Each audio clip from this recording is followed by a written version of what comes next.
The crimson light of the Xylar sun bled through the panoramic viewport of the Grand Council chamber, casting long, distorted shadows across the polished obsidian floor. Here, within the heart of the Zidonian Empire, a council of 12 elders, each representing a distinct facet of Zidonian society, grappled with a reality they could scarcely comprehend. The air crackled with unspoken anxiety, a palpable tension that hummed beneath the weight of millennia of tradition and the looming specter of the unknown. Outside, in the swirling nebulae and among the galactic dust, floated a single ship, an enigma, abandoned for eons, finally emitting a signal and making a desperate call into the black void. It had taken a moment for their scanners to detect the faint alien broadcast that cut through the cosmic noise. They had to assume it was an attack, a preliminary measure, but the lack of a second blast or the sound of the approaching war machines had left them puzzled. Elder Vrax, his crystalline carapace shimmering with agitated light, was the first to break the heavy silence. His voice, a resonant chime that echoed through the chamber, was laced with thinly veiled disdain. "It is a fool's errand, this continued speculation. The derelict vessel has been an abandoned relic for an age. Why should we concern ourselves now?" The probes indicated a lifeless husk, a graveyard of forgotten technology and perished beings. His words, meticulously chosen, were intended to calm the unrest among the council, though the effect was the opposite. The implications of this sudden, anomalous signal were too vast, too potentially destabilizing, to be dismissed so easily. Elder Zelera, the head of the Xenobiology Guild, a being of immense wisdom and subtle grace, countered with a measured tone, her bioluminescent skin pulsing with thoughtful contemplation.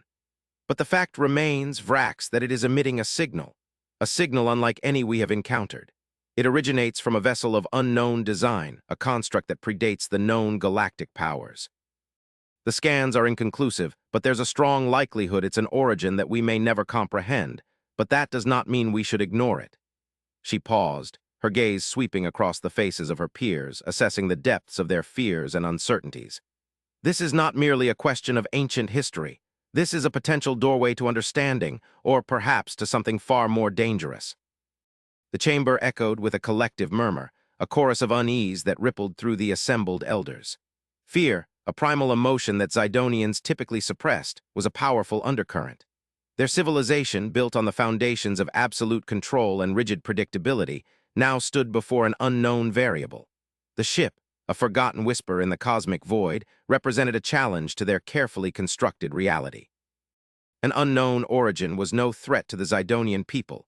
A signal of unknown origin, especially one of this magnitude, was another matter entirely. "The reports are confusing," stated Elder Curel, the head of the Strategic Command, his voice a gravelly drone, barely audible above the hum of the chamber's life support systems. He had an imposing form of dark chitin, and the weight of the galaxy seemed etched into his rigid features. "We have analyzed the transmission, and it contains almost nothing. Yet it does contain a vast amount of seemingly random data packets. Information organized within structures that we do not recognize. The energy signature is unlike any known source. It is primitive in many ways, but in others, inexplicably advanced." He paused, allowing the implications of his words to settle upon the council. "It is as if a species of immense power was struggling to reach out with simple tools, and the results are completely alien." A ripple of uncertainty went through the assembled council members, their bioluminescent skins changing color in response to their emotions. The very notion of a power beyond their comprehension, a force that wielded technologies they could not even begin to understand, was deeply unsettling. The Zidonian Empire had always prided itself on its technological superiority, its mastery over the physical world. This signal, this derelict vessel, threatened to shatter that carefully constructed illusion. Elder Xylo, the grand historian, a creature of vast knowledge and even greater patience, slowly raised a slender, articulated limb. "Perhaps," he suggested, his voice soft but clear, "we are dealing with a remnant of a civilization that predates the known galactic powers. Perhaps this is the echo of a time that was long forgotten, a civilization that rose and fell before the Zidonians even achieved sentience." He knew this possibility would unnerve the council. For all their technological prowess, the Zidonians knew there were gaps in the historical record, echoes of powers so far removed from their present reality that they could hardly conceive of them. Their tools, their methods, may be so foreign as to be unclassifiable. We must proceed with caution. The strategic implications were clear. If the signal originated from a hostile entity, it could pose an existential threat. If it was from a civilization more advanced than their own, it could upend the galactic order. And if it was merely a random anomaly, it would be a waste of resources to pursue it. The hours bled into a cycle, and the debate continued, a vortex of conflicting viewpoints and philosophical arguments. The Grand Council, the very heart of the Zidonian Empire, was paralyzed by uncertainty, trapped between a desire for knowledge and an all-consuming fear of the unknown. Finally, after what seemed like an eternity of fruitless discussion, Elder Zalera made a proposal. "We cannot remain in this stasis. We must investigate this vessel. I propose a reconnaissance mission, a small probe sent to analyze the source of the transmission. We must gather data, understand the nature of the threat or opportunity before we commit to any further action." The council, though hesitant, had no choice but to agree. The unknown was not something they were accustomed to facing, and the longer they delayed, the greater the risk of misjudgment. A small vessel, a scout ship equipped with advanced sensors and a powerful cloaking device, was dispatched to the derelict vessel. The crew, hand-picked for their expertise and composure, were given explicit instructions: observe, analyze, and report, but most importantly, avoid any form of contact. The fate of the Zidonian Empire might very well rest on the results of their mission. The scout ship, christened the Vigilant, slipped silently through the void. As the ship's sensors locked onto the derelict vessel, the crew prepared for a first scan. The air in the cockpit thickened with anticipation. The derelict ship was a long cylindrical vessel, seemingly untouched by the ravages of time and space. There were no obvious signs of damage, no visible markings or symbols. It was utterly devoid of life, a graveyard, a tomb, a riddle. The primary scientist, a stoic Zalonian named Vressa, leaned forward, her crystalline eyes fixed on the data streams flowing across her console. "Preliminary scans are complete," she announced, her voice calm and controlled. "The vessel's structure is unlike anything we have encountered. The composition is unusual. The energy readings are erratic, but the source of the transmission seems to be originating from the central core of the ship." The ship's captain, a seasoned veteran of countless missions, nodded slowly. "Run a full scan of the interior. Identify any potential hazards. Ensure we are not observed." The crew worked with practiced efficiency. The cloaking field was optimized, and the ship's sensors probed the depths of the derelict vessel, meticulously cataloging every detail. What they discovered sent a chill through their circuits. The ship contained vast and complex systems, far more intricate than anything the Zidonians had ever encountered. The internal architecture was an intricate maze of corridors and chambers, built using materials and technologies that defied their understanding. Then they found them, life signs, but not as they knew it. The life signs were weak, faint, but unmistakable. They emanated from a single section of the vessel. The crew, driven by curiosity and a growing sense of foreboding, focused their sensors on that section. A large, seemingly sealed chamber. The readings indicated the presence of multiple life forms, each exhibiting a unique energy signature. The Zidonians could not identify their exact nature. "They're alive," Vressa whispered, her voice barely audible over the hum of the ship's systems. "But their biology, it's unlike anything we have encountered. The data is inconsistent." The captain, his face a mask of professional detachment, issued a direct order. "Increase the sensor readings, analyze their biosignatures, identify any potential threats." The sensors worked tirelessly, attempting to make sense of the data. They recorded energy signatures and chemical composition, but they did not compute into an understandable picture. It was a cacophony of contradictions, a scientific impossibility. It was also unmistakably of sentient origin. The life forms were alive, intelligent, and operating a system that should not exist. Then, from the center of the ship, the transmission shifted. It was no longer a jumble of random data. The pattern was deliberate. It was evolving. The transmission had begun to communicate. The crew was stunned, their minds reeling. It was one thing to discover a derelict vessel. It was another to discover life, alien life. But to discover an ancient vessel and have the crew learn it was communicating was something that shook the core of their understanding of the universe. The captain, regaining his calm, Posier ordered the crew to record and translate the signal. "We must understand their message," he said, his voice now laced with a mixture of fear and excitement. "We must know their intentions." The crew worked feverishly, focusing their efforts on the transmission. Their translation systems, built on centuries of linguistic study, struggled to make sense of the alien language. The language, too, was alien. It was constructed using geometric primitives, and the syntax was completely unknown. However, after what seemed like an eternity of computational effort, the translation systems began to show signs of progress. The initial messages were fragmented, incomplete. They spoke of a journey, a long voyage, of a dying star, of a new beginning. They spoke of hope. But as the translation became clearer, a more intricate picture began to emerge. The signal detailed the ship's purpose, its mission, its final destination. And with each decrypted line, the Zidonians found themselves more bewildered. The ship, it turned out, was not a weapon. It was not a warship. It was not even a vessel of exploration. It was a home.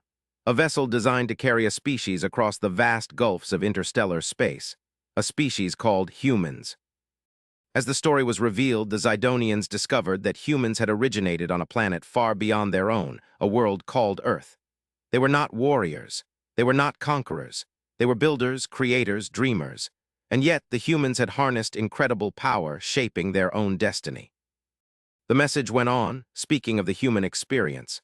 Their ability to connect with each other, to collaborate, to form societies. The humans had achieved a level of technological advancement that rivaled the Zidonians. And more surprising, they had used their technology to spread knowledge, to create art, to better their own civilization. The captain looked at the assembled crew. "We need to report back to the council immediately. This changes everything." Back in the Grand Council chamber, the atmosphere had become thick with the weight of revelation. The scout ship's report, relayed across the vast distances of space, had been met with stunned silence. The Zidonians, for all their technological prowess and supposed control, were confronted with a reality that defied their understanding. Elder Vrax, his face ashen, was the first to speak. This is madness, a species that travels through the stars just to build, to dream. This is not the way of the universe. A civilization such as this is a liability, a threat to the galaxy. "Perhaps not," Zalera countered, her voice calm but firm. "The scout ship's report indicates their vessel has been adrift for millennia. They have survived, adapted. Their signal, though initially chaotic, became structured, a deliberate attempt to communicate. It is difficult to see them as a threat when they have survived alone in the void." Elder Curel, ever the strategist, spoke. "We must consider all possibilities. They could be a vanguard, a scout ship. They could be a first strike for a larger force. We cannot simply disregard the potential danger." He paused, his expression unreadable. "If they are powerful and they have a weapon, we cannot allow them to live." The debate raged. Some argued for caution, a wait-and-see approach. Some called for outright destruction of the vessel. Some, a small minority, argued for contact, for an attempt to understand this strange and fascinating species. The discussion, however, was interrupted by a new signal. A direct, clear, and unencrypted message originating from the human vessel. The humans were reaching out. The council members looked at each other, their faces etched with a mixture of fear, disbelief, and a touch of excitement. They had debated for cycles about the meaning of this derelict ship and how the unknown might try to reach them. They had prepared for the worst, strategized for battle. Now they were presented with a choice, a crossroads. The message was brief, concise, and astonishingly simple. It consisted of a single image and a single phrase. "Greetings, we are the Endeavor. We come in peace. Are you there?" The image was a visual representation of the human vessel, but in an unfamiliar way. It showed the ship as it was, and also what they had found during their journey. It revealed the human crew, dressed in simple, functional garments, and surprisingly, there were no weapons. The council fell into silence. The impact of the message was profound. The humans, it seemed, were offering an olive branch. The unspoken message was a stark contrast to their own history, which was founded on violence and domination. After what seemed like an eternity of deliberation, Elder Zalera finally spoke. "They are not attacking. They are not threatening. They are offering. I move that we respond. We must not meet peace with aggression. We must learn." Her words, though spoken with a rare urgency, were met with an uneasy silence. Then slowly the other elders began to nod. "Agreed," said Elder Xylo. "We must learn." Elder Curel, after a moment of silence, agreed as well, and there was a sudden surge of support throughout the hall. The Zidonian response was carefully crafted, a message of welcome and a pledge of peaceful communication. The council instructed the scout ship to establish contact. The anticipation in the scout ship's cockpit was palpable as the captain relayed the message to the human vessel. The crew watched the sensor readings, waiting for a response, the very fabric of their reality. And then it came. The human vessel responded immediately, the signal locking onto the Vigilant. The crew watched, spellbound. The captain ordered the crew to begin a direct line of communication and to ensure that there would be no threat of destruction. The link was established, a channel of communication opened across the vast gulf of space. The faces of the humans on the other side of the screen were visible, their features clear. They were not intimidating or monstrous as the Zidonians had assumed. Instead, they had kind, intelligent eyes. "Greetings," the human voice began, its tone measured and calm. "We are the crew of the Endeavor. We are pleased to make contact." The human who spoke was a woman, her hair pulled back from her face. Her face was open, and her smile was genuine. She wore a simple uniform, and her posture was relaxed. The message, unlike their own communications, was completely unadorned. The captain of the Vigilant, after a moment of hesitation, responded, his voice even and controlled. "Greetings. We are the Zidonian Empire. We have observed your vessel for some time. We welcome this communication." The human woman nodded. "We are aware. We understand you have been studying us. We have been waiting." The discussion began. What followed was a series of discussions, a series of exchanges that would forever change the relationship between the two species. The human captain, a woman named Eva, explained her mission. She spoke of her vessel, her crew, and her purpose. She described the human civilization, its values, its ideals. She spoke of their belief in peace, in knowledge, in the inherent dignity of all sentient life. The Zidonians, in turn, shared their own history. The slow, the cold, methodical progression of the Zidonian Empire. The rise of their own civilization built on the foundations of logic, control, and efficiency. They described their technological capabilities, their vast empire, and their long history of interstellar exploration. The cultural contrasts were stark. The Zidonians, with their rigid social structures and their obsession with control, were fascinated by the humans' flexibility and their collaborative nature. The humans, in turn, were intrigued by the Zidonians' technological prowess and their mastery of the physical world. Over days, weeks, the dialogue continued, and the two species began to understand each other. The Zidonians learned of the human concept of art, a non-utilitarian, purely aesthetic form of expression. They marveled at human music, the way the vibrations of sound could be used to evoke emotions. The humans, in turn, learned of the Zidonians' complex understanding of mathematics and their mastery of energy manipulation. The Zidonians learned of human history, with its wars and tragedies, but also with its triumphs. They learned of the human spirit, its resilience, its capacity for empathy, and its belief in the potential of the future. The Zidonians began to view the humans as a valuable partner, a species capable of incredible innovation and understanding. They saw how humans looked at the world, not with logic alone, but also with emotion and compassion. The humans, in turn, learned of the Zidonians' internal conflicts, the political intrigue, the fear that still lingered beneath their controlled facades. They learned of the Zidonian Council's struggles with change, with letting go of the past. The humans began to view the Zidonians as a species of potential, a civilization with the capacity to evolve, to grow, and to embrace the future. And then one day the human captain made an offer. "We would like to show you something," she said. The Zidonian Council, after considerable debate, granted permission for a delegation to board the human vessel. The council had a few caveats.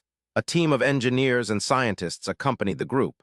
The humans had agreed to the terms of security, and the exchange went smoothly. The Zidonian delegation, led by Elder Zalera, arrived on the Endeavor. They explored the ship and learned the vessel's functions.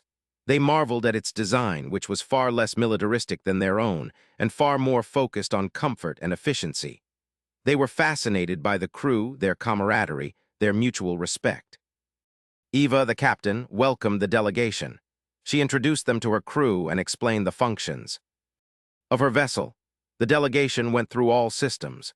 The Zidonian scientists scrutinized every detail, eager to understand the technology and the philosophies that underpinned the human ship. And then Eva led them to a chamber that was the heart of the Endeavor's mission, the ship's bridge. "We did not know when or if we would encounter another civilization," Eva said. "It was our hope that we would." The bridge of the Endeavor was filled with technological wonders. The Zidonian delegation gasped as they saw the view screens and the holographic projections that danced around the room. But there was something else in the room, something that was entirely unexpected. In the center of the bridge, there was a single window that overlooked the vast emptiness of space, and the delegation felt the human ship was not only advanced, it was beautiful. "We have been traveling through space for many years," Eva said, her voice filled with a hint of melancholy. "Our mission was to find a new home, but even though we have not found it, we do hope to make contact." The Zidonians looked at Eva and they understood. The humans had not sought a new home, they had sought a friend. Eva turned to a large display. She pressed a button.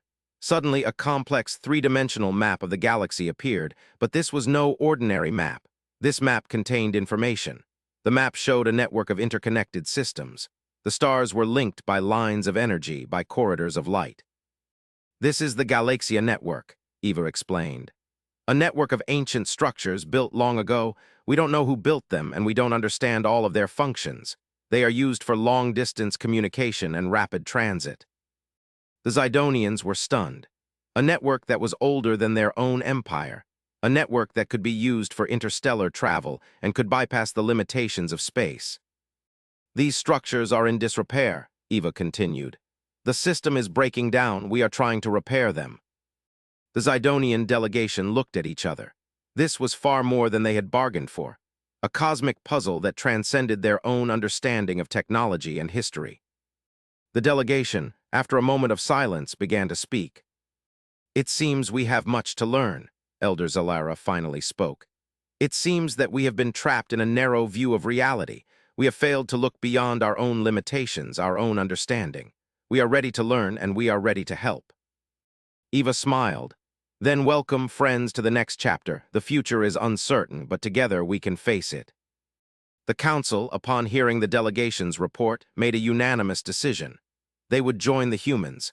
They would help repair the Galaxia network. They would do everything in their power to help the humans in their quest for a new home. The alliance was sealed. The Zidonian Empire, for the first time in its history, had joined hands with another species. The humans had shown them the true potential of the universe. The humans had shown them how to hope. As the alliance began, the Zidonians and humans began to work together. They shared their knowledge, their resources, and their technologies. They built new ships, new stations, and new technologies. The alliance was a symbol of hope. The Galaxia network became a joint project. The Zidonian engineers, with their unparalleled technological prowess, worked alongside the human scientists, who brought a unique understanding of the network's function and purpose. They worked in harmony, their shared goal bringing them closer with each passing day. As the months passed, the two species discovered new facets of the network. They also discovered the forces that had led to the network's collapse, an advanced, unknown force that predated even the original builders. And then, as they were making progress, they learned that the network was not only a system of transport and communication, but a signal. A signal. A signal which spoke to some unknown, unimaginable force, a being of cosmic scale and power, a force that existed outside of time. And the being it spoke to was moving, awakening, and preparing to strike. The realization sent a chill through the combined alliance. They had stumbled into a conflict that was far greater than they could have ever imagined. The fate of their galaxies was at stake. The threat was not a war of ships or planets. It was a cosmic entity, a being that consumed entire civilizations, a force that, for reasons unknown, was awakened by the signal. The Zidonians and humans quickly prepared for the worst. They built new defenses, new weapons. They shared all their knowledge and built a shared alliance. They worked tirelessly for the fate of all life. Then the humans made a suggestion. They could send a signal. The humans knew the risks, they knew the danger, but they also knew that they had to try for all life in the universe. The council agreed they would try. Transmit a signal, a message of peace, a message of hope, a message of unity. The message was transmitted. The Zidonian and human vessels, equipped with the most advanced technologies, broadcast the signal into the void. The signal was heard, the being responded, and a new chapter began. The entity's response came in waves. First, a wave of energy, a wave of destruction. A system of planets were consumed by the wave and disappeared. But in the center of the wave, they found something more. A song. A symphony of colors, the symphony of the universe. It was a language the humans had encountered many times. A symphony of light, a symphony of hope. It was a dance, a language, a poem. The signal was designed to be beautiful, not violent, and the being had responded with its own expression of art. The Zidonians were amazed, shocked. For all their technological marvels, the only language was violence. Now they were hearing art. The answer to the universe's greatest threat was not destruction. It was not violence. It was connection. The humans had not just found a new home. They had found connection. They had found peace. The combined force of the Zidonian and human fleets had, for the first time, joined together in unity. A final defense. They built the final defense. The final defense, however, was not one of death, but one of life. The human ship, the Endeavor, led the fleet. The signal was repeated again. The music and colors swelled. The entity had moved to destroy them. But then the song reached it, touched it, changed it. It paused. It looked at the combined fleet. The colors became more vivid. The music grew more powerful. The entity responded. It slowed its movement. The beings in their advanced states began to communicate. They did not speak, but rather they sang. The song of the universe. The Zidonians and the humans were stunned. The entity was not evil. It was lonely. It had traveled alone for too long. The alliance had triumphed. The greatest battle had been won. The human ships with the Zidonian ships by their side moved forward. Eva and her crew smiled at each other. They had done the impossible. The humans looked forward into the abyss. They had made contact. They had found a friend. And then from the depths of the blackest void, a new message emerged. It was not a call to war. It was a call for help. From the heart of the void, a new signal emerged. It spoke of a world, a dying planet, a desperate plea for salvation. The humans, with the Zidonians by their side, responded. The fleet charged forward, ready for the next chapter. The galaxy waited as the humans and the Zidonians entered a new era. An era of unity, hope, and infinite possibility. The era of a new frontier.